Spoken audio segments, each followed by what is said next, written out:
Dating with celiac disease means every romantic moment becomes a medical risk assessment. That first kiss? It could land you in the hospital, sharing dessert? You are calculating cross-contamination while they are thinking about sweetness. A spontaneous dinner date. You're already mentally preparing for the awkward conversation where you explain why you cannot just pick off the croutons. Here is the brutal truth. 28% of people with celiac engage in risky eating behaviors just to seem normal on dates. They are literally poisoning themselves to avoid appearing high maintenance. Meanwhile, partners guilt-trip them with phrases like, "just this once," and "one bite won't kill you, except it actually might." Picture this. Sarah's on her third date with someone she actually likes. Perfect evening, great conversation, real chemistry building. Then he orders garlic bread as an appetizer. She watches him tear into that bread, butter and garlic coating his lips. And suddenly that romantic moment she's been anticipating becomes a medical emergency calculation. He notices her staring and asks if she wants some. She explains the celiac thing again. "No problem," he says. "I will just brush my teeth really well." 20 minutes in the restaurant bathroom later, he comes back proud of his dental hygiene. But here's what he does not understand. Brushing does not eliminate cross-contamination. Those gluten particles are still there, waiting to trigger an autoimmune response that could last weeks. Today, we're diving into the survival guide that changes everything about dating with celiac. Let's start with something that sounds innocent. Hey, wanna grab ice cream? Seems simple, right? Wrong. That shared spoon phenomenon nobody talks about means you are now calculating whether their mint chocolate chip touched the same scoop that served someone's cookie dough. The server uses the same ice cream scoop for everything unless you specifically ask them to wash it. But asking feels like you are being difficult. So you stand there doing mental gymnastics about cross-contamination while they are just thinking about which flavor sounds good. Restaurant dates become full interrogations. You're asking servers about prep surfaces, shared fryers, and ingredient lists while your date watches. Some places are amazing about it. Others? The server looks at you like you are speaking another language. Meanwhile, you are caught between two impossible choices. Protect your intestinal lining or seem chill. The pressure to appear low maintenance when your health is literally on the line creates this exhausting internal battle. Here is what's really happening. 28% of people with celiac engage in risky eating behaviors just to fit in socially. That is more than 1 in 4 people willing to damage their small intestine to avoid seeming high maintenance on a date. Think about that for a second. We are talking about an autoimmune condition where even tiny amounts of gluten can cause inflammation, nutrient malabsorption, and long-term complications. But the social pressure is so intense that people choose potential hospitalization over seeming difficult. Every romantic gesture becomes a calculation. They want to share dessert. You are mentally cataloging every ingredient. They suggest that cute little bistro. You are already on your phone checking if they have gluten-free options that are not just a sad salad. The psychological toll adds up fast. You start anticipating problems before they happen. That spontaneous coffee date. You are wondering if their oat milk is certified gluten-free or just naturally gluten-free, which is not the same thing.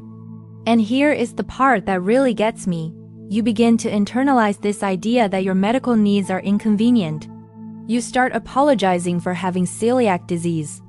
You preface every restaurant suggestion with, "I'm sorry, but I need somewhere that can accommodate."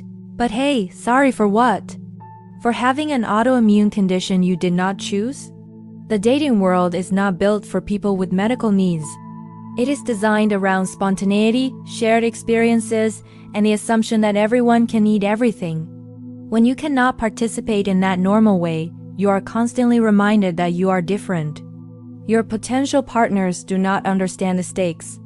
To them, it is just food preferences. To you, it is the difference between feeling healthy and spending the next 3 weeks dealing with brain fog, joint pain, and digestive issues. This creates a lonely space where you are watching everyone else eat carelessly while you are doing complex risk assessments just to survive a dinner date. The casual way other people approach food becomes this constant reminder of what you cannot have. But here is what nobody talks about. This is not actually a dating problem. It is a boundary problem disguised as a dating problem. The real toxicity starts when dates begin pushing you toward that just this once mentality. They will say things like, "Come on, live a little," or "One bite won't kill you." Actually, it might land you in a hospital, but thanks for the medical advice. Then comes the guilt trip when you cannot share their favorite dessert. You watch their face fall when you explain that no, you cannot just pick off the cookie crumbs from their tiramisu. They take it personally like your autoimmune condition is somehow a rejection of their taste in food. But here is where you really learn someone's character. Watch for these red flag behaviors that reveal who they truly are. The eye roll when you ask servers about ingredients. Oh my god. Here we go again with the cross-contamination speech. That little dismissive gesture that says your health concerns are dramatic overreactions. If someone cannot handle you asking basic safety questions, imagine how they will react when you need real support. Dismissive body language towards servers during your questions. They will lean back, check their phone, or start conversations with other people while you are trying to ensure your meal won't hospitalize you. Can we just order already? It is just food. This is not impatience. It is disrespect for your medical needs. The "you are being dramatic" comments about cross-contamination. When you explain why shared prep surfaces matter, they will minimize your concerns. Seriously? You are worried about a cutting board? Is that not a bit much? Or, babe, you are overthinking this. It is not like you are allergic to peanuts. These people fundamentally do not understand that celiac is not a preference. The worst part? Some partners will weaponize your condition during arguments. You know what? I'm tired of your food drama. We can never go anywhere normal because of your gluten thing. Do you know how embarrassing it is when you interrogate every waiter? Using someone's autoimmune condition as ammunition in a fight reveals everything about their character. Every new relationship requires this exhausting education process. You are constantly explaining why cross-contamination matters, why just a little bit is not acceptable, and why you cannot just cheat occasionally. You become a walking celiac disease textbook instead of a person they are getting to know. The pressure is so intense that 7.5% of people with celiac intentionally eat gluten to avoid seeming high maintenance. Think about that statistic. People are literally poisoning themselves to appear more dateable. They are choosing potential long-term intestinal damage over social rejection. This creates a devastating loneliness where you are watching everyone else eat carelessly while you are trapped in constant vigilance. They are debating between the pasta and the pizza while you are scanning ingredient lists and calculating contamination risks. You start feeling like your medical needs make you undateable. You begin to believe that asking for basic safety accommodations makes you too much work. You internalize this message that healthy people deserve love, but people with medical conditions are burdens. But here is the truth nobody wants to say. If someone makes you feel guilty for protecting your health, they are not worth dating. Period. Enough. You are done being the person who apologizes for having an autoimmune condition. You are done shrinking yourself to make other people comfortable. You are done accepting crumbs of respect from people who should be grateful you are giving them your time. It is time to flip the script entirely. Instead of hoping they will understand your needs, you are going to make understanding your needs the price of admission to your life. Here is how you take control. First, master the pre-date conversation script. Before you meet up, say something like, "Just so you know, I have celiac disease, which means I need to be really careful about gluten cross-contamination. Are you comfortable with that?" Their response tells you everything. Good people ask questions and want to understand. Red flags immediately start complaining about how complicated that makes things. For the KISS protocol, here is the 30-minute rule. If they have eaten gluten, wait at least 30 minutes after they have thoroughly brushed their teeth and used mouthwash. Better yet, suggest dates that do not revolve around them eating gluten right before intimate moments.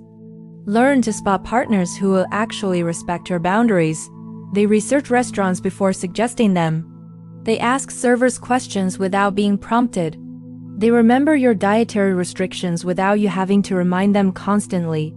They get genuinely upset when places do not take your needs seriously. Restaurant vetting strategies that do not kill the mood.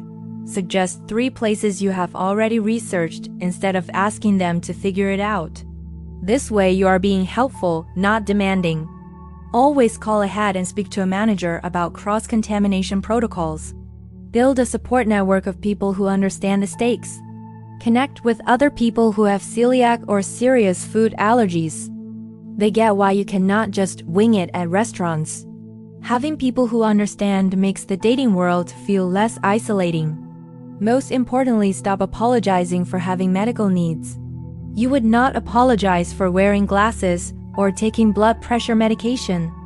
Celiac disease is a legitimate autoimmune condition that requires specific accommodations. The right person will understand this immediately. Here is the tough love truth. Stop dating people who do not care about your health. You deserve partners who learn your triggers, research restaurants, and never make you feel guilty for protecting yourself. The practical empowerment part? You are not asking for special treatment. You are asking for basic respect for a medical condition. In 2026, that is the bare minimum standard. Subscribe for more strategies on living gluten-free without compromise.